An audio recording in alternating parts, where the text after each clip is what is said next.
10월달은 섭리라는 제목을 가지고 여러분들에게 말씀을 전하도록 하겠습니다.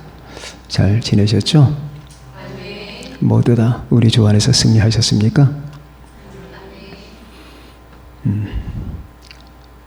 하나님의 섭리라는 말은 하나님의 통치를 의미하는 건데, 하나님께서 뜻과 목적을 두시고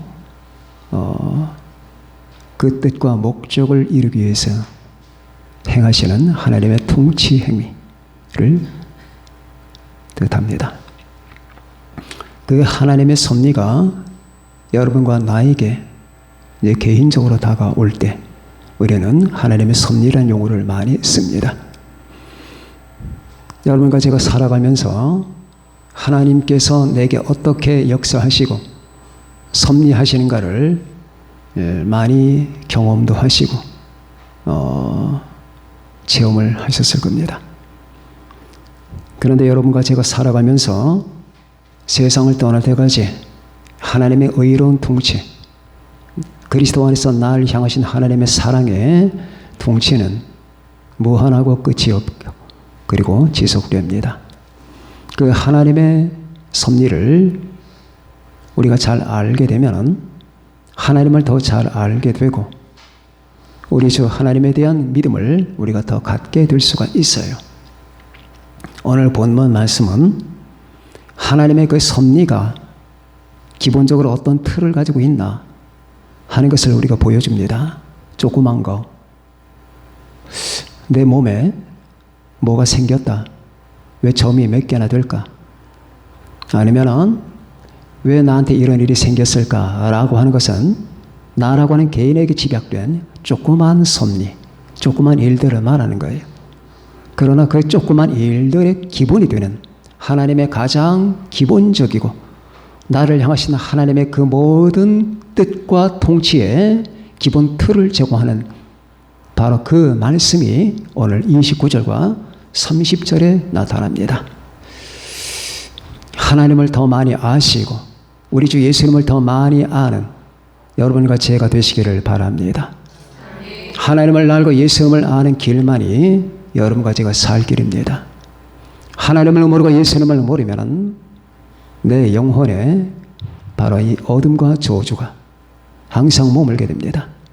뭔가 나를 끝없이 옥죄고 뭔가 내 안에 끝없이 어떤 고통거리가 있는 것 한마디 표현할 수 없는데 나를 옥죄고 고통스럽게 하고 나를 힘들게 하는 것의 정체는 하나님에 대한 무지이고 하나님에 대한 불신 때문입니다.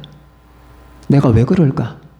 왜 이 같은 답답함과 이 같은 목마름이 떠나지 않을까? 이유는 하나입니다. 하나님을 잘 모르고 우리 주님과 잘 내가 연합관계가 이루지 않았기 때문입니다.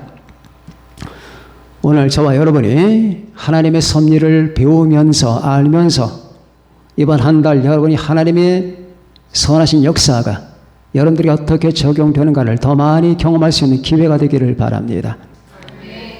하나님의 그 섭리의 틀, 일컬어서 대섭리라고 합시다. 나를 향하신 기본적인 하나님의 뜻은 어떤 것인가? 여러분과 저를 향하신 하나님의 기본적인 틀은 어떤 것인가? 나를 향한 하나님의 생각, 우리 주 예수님의 생각은 어떤 것인가? 그것이 여러분과 제가 알고 싶은 거잖아요. 도대체 내게 향하신 뜻이 뭐냐? 나는 왜 여기 존재하는 것이며 나는 왜 이렇게 살아가는 것이며 제가 자주 말씀드렸죠. 왜 거기 존재하는가? 이 문제 반드시 풀라고 했습니다. 제가 어떤 책을 봤더니 나는 왜 존재하는가? 실컷 심한 질문 해놓고 엉뚱한 대답을 합시다. 하나님 없이 해결하려고 하는 바로 이 질문. 아주 엉뚱한 질문을 해서 대답을 해서 제가 아주 실망했습니다. 어떻게 이런 대답, 이런 결론에 도달할 수 있을까? 나는 왜 존재하는가?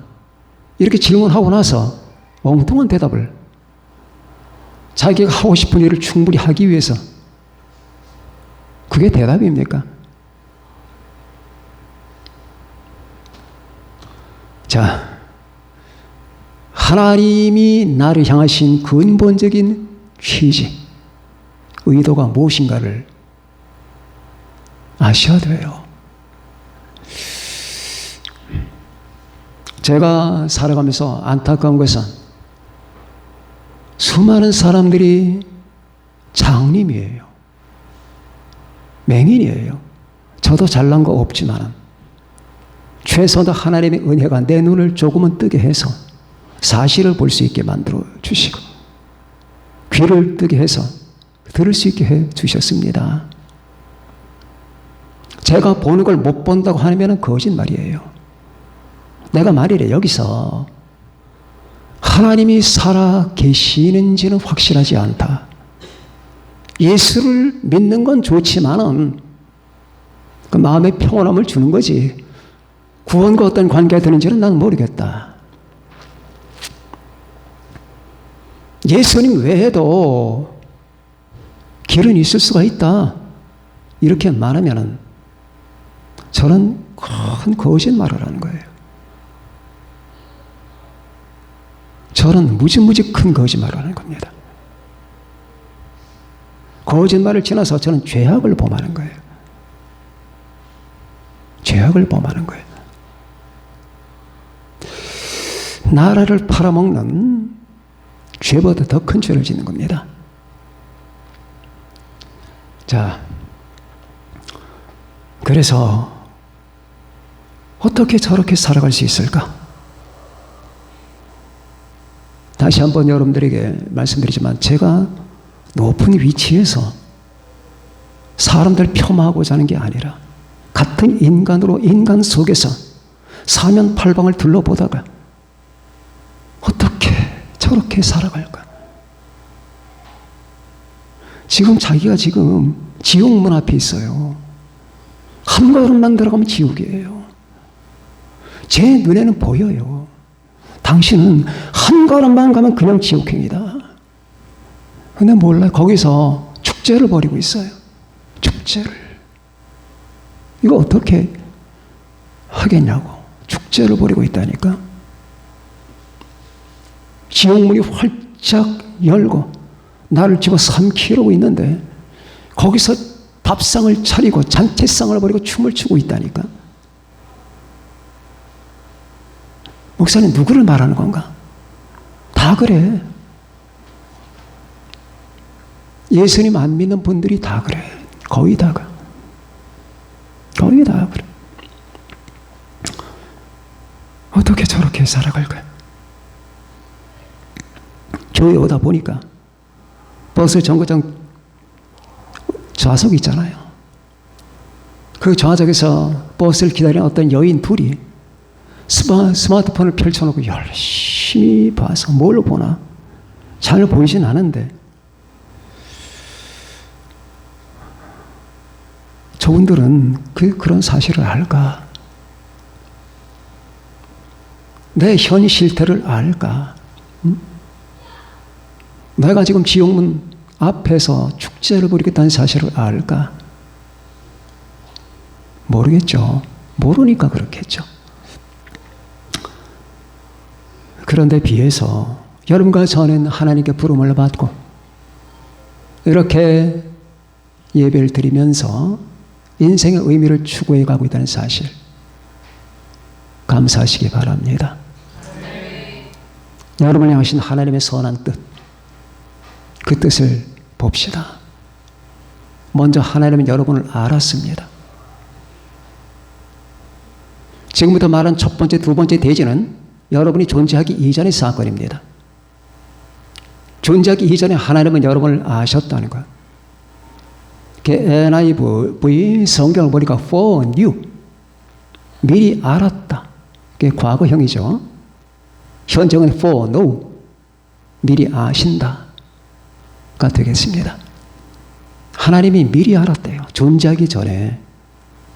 그러니까 하나님이 여러분이 향하신 그 모든 뜻과 방향은 여러분이 현재 존재하느냐 마느냐를 떠나서 역사 이전부터 시작되는 거예요. 이것부터가 여러분과 나에게 놀라움을 주는 거예요.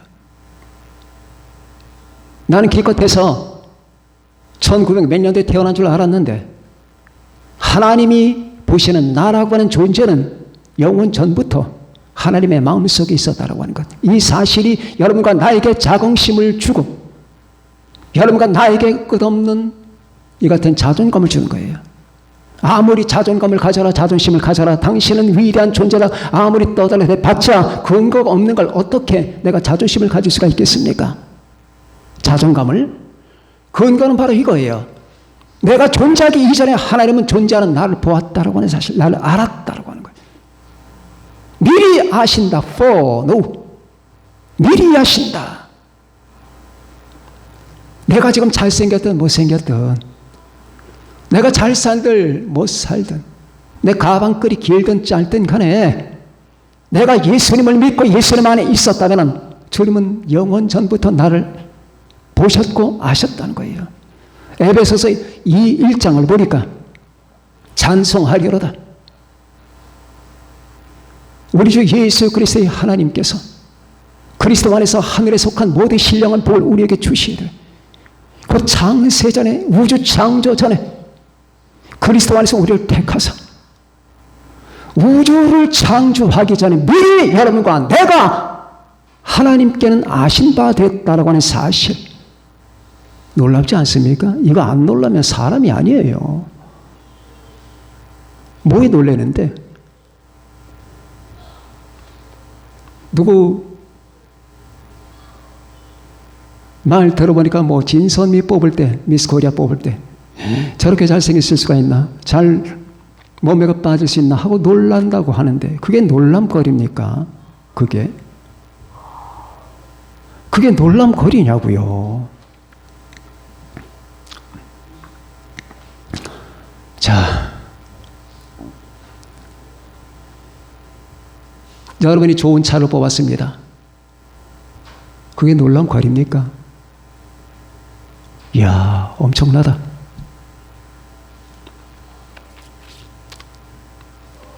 휴대폰을 좋은 폰을 뽑았습니다. 그게 놀람거리입니까? 하나님이 여러분과 저를 창세전에 아셨다는 것. 이게 하나님의 섭리의 기본 틀이에요. 나는 너를 안다. 너는 지금 존재하지 않는다. 그러나 너는 지금 내 마음속에 있다. 왜냐하면 내가 너를 내 아들 그리스도 안에서 영원히 너를 사랑하기로 작정했기 때문이다. 우리가 뭘 만들잖아요. 제가 종이 접기를 잘해서 제가 스스로 창작한 종이 접기만 해도 10몇 가지예요. 지금은 잘 안 하고 있는데 제가 두꺼비 형상을 머릿속에 생각합니다.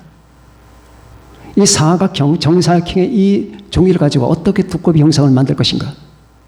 제 머릿속에 딱 발상이 돼요. 그리고 나서 만들기 시작하면 결국 그게 나와요. 제가 어린 시절에 뭘 만들기로 하면은 먼저 내 안에 있어요. 제가 집을 만든다. 제가 이 길로 안 갔으면 저 혼자 집 만들 수 있어요. 집을 만들면 어떻게 만들겠다는 구상이 먼저 딱 씁니다. 몇 초 안에 서요, 몇 초 안에. 단 5초, 10초 안에 딱 서요. 쓰면 그 구상을 따라 만들어 나가면 결국 내 머릿속에 있는 게 바깥으로 나와요. 저 바깥에 있는 거, 내 안에 있는 게 바깥으로 나온 것 뿐이에요. 그럼 저게 바깥으로 나온 거는 시간 속에 있었지만은 저게 내 안에 있는 건 시간 바깥에 있었단 말이에요. 하나님도 여러분을 만드실 때 하나님은 전지전능하신 분이잖아요. 전지전능하신 분이 여러분과 저를 영원 전부터 구성하셨단 말입니다. 그 구성하신 존재는 지금 현존하는 건 아니에요. 현존하는 건 아닌데 잠존하는 거예요. 잠재적으로 존재한단 말입니다. 그러나 하나님께는 현존하는 것이나 잠존하는 것이나 큰 차이가 없어요. 그래서 하나님은 아신다. 나를 미리 아신다. 이 아신다는 건 내가 저 사람을 안다. 우리 옆집 사람들이 참 버릇이 나빠. 뭐 세수할 때는 그렇게 코를 크게 푼다. 문을 닫을 때 이렇게 꽝꽝 닫는다. 그렇게 아는 것과는 달라요. 하나님이 여러분과 저를 장세전에 아셨다라고 하는 것은 인격적인 관계적인 알미예요. 관계적인 알. 제가 언젠가 거리를 지나가는데 인천의 신포동 옆을 지나가고 있는데 어떤 아주머니가 바구니에다가 강아지를 팔고 있었어요. 강아지 한 5-6마리 파는데 얼마나 귀여운지 몰라요. 한참 그 보다가 살 수는 없고 한참 가다가 뒤를 돌아보니까 그 강아지 한 마리가 바구니 소쿠리에서 나와서 발을 이렇게 딛고 저를 쳐다보고 있어요. 그 모습이 얼마나 예쁜지. 그래서 제가 쳐다보는 그 강아지를 보면서 저 강아지를 내가 지금 봤는데 저 강아지를 내가 지금 아는 게 그냥 아는 게 아니라 제가 나하고 무슨 관계 있는 것 같은 알을 내가 가졌단 말이에요. 나와 무슨 관계가 있는 것 같은. 저 강아지 애가 나를 뚫어지게 쳐다보고 나도 걔를 바라보고 있는데 걔가 나와 어떤 깊은 관계가 있는 것 같은 생각을 그때 가졌어요. 그때 제가 이 생각이 종종 납니다. 그럼 그 강아지를 아는 것과 지나가는 강아지를 아는 것과는 그 아는 게 다른 거예요. 하나님이 여러분을 아신다는 것은 이 세상에 많은 사람을 안다는 것과 다른 겁니다. 미리 아신 하나님. 이것이 하나님의 여러분을 향하신 하나님의 대섭리의 틀입니다. 감사하시기 바랍니다. 나 같은 걸 알아준다니. 저 예쁜 아가씨가 나를 알고 있어. 자, 여자의 굶주린 한 총각이 자기 동네 아주 정말 아름다운 아가씨가 살고 있는데 쳐다보는 것만 해도 황홀한데 그 아가씨가 나를 안대. 그리고 전화번호도 안 돼. 그럼 기절하겠죠? 응? 그죠? 김근원 집사님. 정말 훌륭하고 멋있는 환상적인 사람이 내 이름을 알 뿐만 아니라 나에게 데이트 신청을 하는 순간에 기절하겠죠?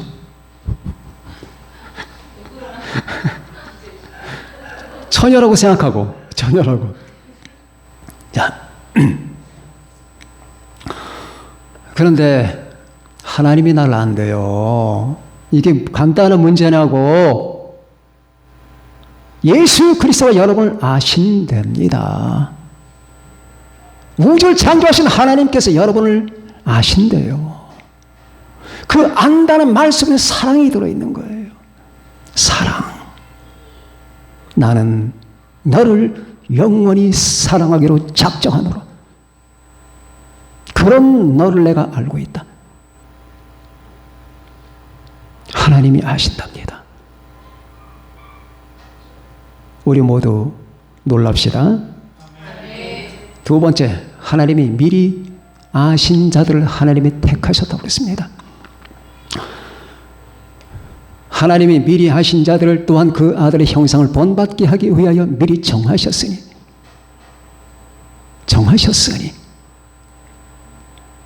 이 정함과 택함, 다른 성경에서는 택함이라는 말이 나와요. 그리스도 안에서 너희를 택하사.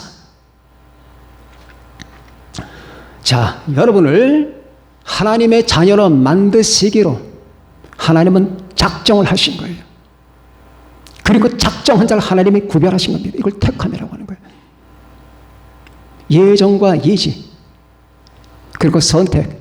자, 하나님께서 미리 아신 자, 미리 아신 자를 내가 저를 영원히 사랑하기로, 영원히 나의 자녀로 삼기로, 아들로 삼기로 하나님은 마음에 정하셨어요. 이 정함은 누구도 바꿀 수 없어요. 이 우주가 똘똘 뭉쳐도 하나님의 마음을 바꿀 수 없어요. 그래서 인간이 한번 진정 구원 받으면 그 구원을 상실할 수가 없는 거예요. 제가 수없이 말씀드렸죠. 구원 받은 사람들 멸망할 수 있나요? 불가능합니다. 한마디로 대답합니다. 한 번 구원 받은 사람, 예수 그리스도를 믿고 그분의 피로 구원 받은 사람은 이 우주가 달려들어도 그 사람의 구원을 뺏을 수가 없어요. 절대로 불가능합니다. 그 사람 자신도 내 안에 있는 구원을 뺏을 수가 없어요. 이게 성경의 선포입니다. 왜? 구원 받으면 그 사람의 본성이 바뀌어버려요. 목사님, 죄를 짓고 나서, 구원받고 나서 죄를 지면 어떡하나요? 죄도 짓기도 하죠. 그러나 본성은 안 바뀌어요. 하나님을 향한 그 본성, 예수 그리스도를 닮는 그 본성, 그건 안 바뀌어요. 그래서 하나님이 내가 저를 영원히 사랑하기로, 내 아들을 만들기로 내가 작정합니다. 하나님의 마음속의 사건이에요. 그 마음속의 사건을 하나님 행동화시킵니다. 행동, 딱 선택합니다. 그걸 갖다가 선택이라고 하는 거예요. 선택. 하나님의 섭리는 그거예요. 그러니까 우리 생활 속에 뭐 크고 작은 일들이 있잖아요. 이건 나한테 일 없고 저건 나한테 불리하고 이건 슬프고 이건 기쁘고 이렇게 했으면 좋은데 라고 하는 일들이 있지만 그것은 큰 문제가 아니란 말이에요. 제가 대섭리라고 했죠. 이 큰 틀에서 생각하자. 하나님은 나를 창조 전에 아셨다는 것. 그 창조된 자를 하나님은 아신 자를 하나님은 택하셨다는 것. 그 이상 큰 게 어디 있나요? 너를 내가 선택한다. 택한다. 그거보다 큰 문제가 있나요? 저희 집에는 여러분과 제가 장봉이라고 하는 섬에 놀러 갔다가 야유회를 갔다가 야유회가 아니라 수련회죠. 그 장봉의 그 널린 그 자갈밭에서 제가 가져온 돌 2개가 있어요. 그 좋은 돌을 우리 사모님이 가끔 뭐 짠지 똑에다가 집어넣기도 하고 오이지 담는데 막 쓰기도 하고 해서 막 속이 상해서 여보 제발 그거 오이지 누르는데 쓰지 말고 지난번에 어떤 음식점에 갔더니 별것도 아닌 돌들 수석으로 다 만들어놨는데 제가 갖고 온 건 정말 예뻐요. 그리고 해남에 갔을 때 해남 자갈밭 기억나시죠? 거기서 제가 돌 하나를 집어왔는데 돌이 동그래. 얼마나 동그라냐? 모를 발견할 수가 없어. 튀어나온 완전히 동그래. 깜짝 놀랐거든요. 그 많은 수백만 개라는 그 자갈밭에서 내가 그걸 골라왔단 말이에요. 그걸 택한 거예요. 수백 수천만 개나 되는 그 밭에서 그 돌을 내가 택했단 말이야.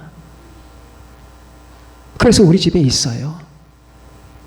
그 돌의 입장에서는 글쎄 영광일지 고통일지 모르겠죠. 자갈밭에 같이 있었으면 좋을 뻔했다.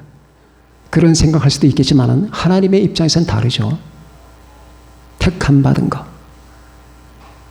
너는 나의 것이다. 택함 받은 것. 너는 존재 성분이 다르다. 택함 받은 것. 너는 영원히 내 것이다. 내 안에 거하라. 이 택함 받은 것. 그러니 이 사실을 안다면 여러분과 제가 정말로 얼마나 감사하겠습니까? 이 수천만 수억의 이 자갈밭에서 하나님이 너는 내가 가져간다. 그리고 내가 한번 정하면 그것으로 끝이다. 그러니 가끔 몸이 좀 아프고 하는 일이 잘 안 되고 좀 불쾌한 일이 생긴다 한들 그게 뭐가 됐으냐 말이에요. 그까짓 게 뭐가 됐으냐고. 그래서 제가 틀을 말하는 거예요. 나를 향하신 하나님의 그 섭리의 틀은 이런 것이다. 하나님이 날 알 정도만이 아니야. 정하고 택했어요. 하나님의 섭리는 이런 겁니다. 이 하나님의 섭리를 감사하면서 날 향하신 하나님의 그 거대한 하나님의 계획과 의지를 언제나 감격하고 하나님께 찬양을 드리는 여러분과 제가 되십시다. 그리고 하나님은 불렀습니다. 자, 지금부터는 여러분이 존재 이후의 사건입니다. 두 번째까지는 존재 이전의 사건이에요. 이제 여러분은 하나님의 그 계획 속에 이 시간 속에 태어났어요. 나는 1900 몇 년생입니다. 내 나이는 몇 살입니다. 예를 들면 내 나이가 27살입니다. 그럼 27년 전에 태어났다는 얘기죠. 그렇게 해서 하나님은 여러분의 세상에 보내셨습니다. 그리고 나서 하나님께서 아셨고 장세전에 택한 자를 이젠 실질화시키는 작업을 하나님이 시작하시는데, 그러자면 하나님이 불러야 돼요. 얘야, 나는 영원전에 너를 알았고 내가 너를 내 아들의 형상을 본받기 위해서 정했단다. 그 정한 너를 내가 택했다. 그러니 이제는 실제적으로 내게로 오너라. 내 아들에게로 가라 하면서 하나님께서 부르십니다. 하나님께서 이끌지 않으면 그 누구도 예수님께 갈 수가 없어요. 요한복음에서 주님은 말씀하셨습니다. 내 아버지께서 이끌지 아니하면 아무도 내게 올 수 없나니 오는 그를 내가 마지막 날에 다시 살리리라. 자, 이 구원의 신비가 지금 시작되는 거예요. 하나님 아버지가 한 인간을 예수 그리스도에게 이끌기 전에는 어떤 누구도 주님께 갈 수가 없다는 거예요. 하나님 아버지가 하나님의 성령을 통하여 너는 내 아들에게로 가라. 내 아들에게로 가서 아들을 믿어라. 그의 널 향한 사랑과 십자가 은혜를 받아들여라 하고, 하나님 아버지가 한 개인을 이끌지 아니하면 주님께 와서 구원받을 자가 없단 말이에요. 여러분, 마태복음 16장에 가이사랴 빌립보 사건 아시죠? 너희는 나를 누구라 하느냐? 그때 시몬 베드로가 말씀합니다. 주는 그리스도시여 살아계신 하나님의 아들이십니다. 마태복음 16장 16절에 말씀합니다. 그때에 17절부터 주는 이렇게 대답하십니다. 바 요나 시몬아, 요나의 아들 시몬아, 내가 복이 있도다. 이를 내게 알게 한 이는 혈육이 아니요 하늘에 계신 내 아버지시라. 아버지가 알게 해서 예수께 오게 하는 거예요. 이를 내게 알게 한 이는 혈육, 인간이나 아니면 인간 핏줄이 아니다.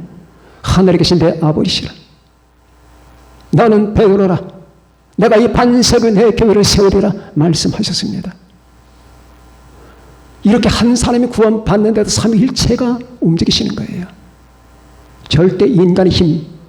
여러분과 제가 내가 어느 날 내가 교회 가서 설교 듣다 보니까 예수 그리스도가 나의 주님이라는 걸 발견해서 내 인식이 그렇게 작동을 했기 때문에 나는 이제 예수님을 믿었어. 정말 내가 주님을 믿기까지는 커다란 작용이 있었던 거야. 나는 그래도 좀 괜찮은 사람인가 봐. 나는 대단해. 라는 생각을 아예 하지 말란 말이에요.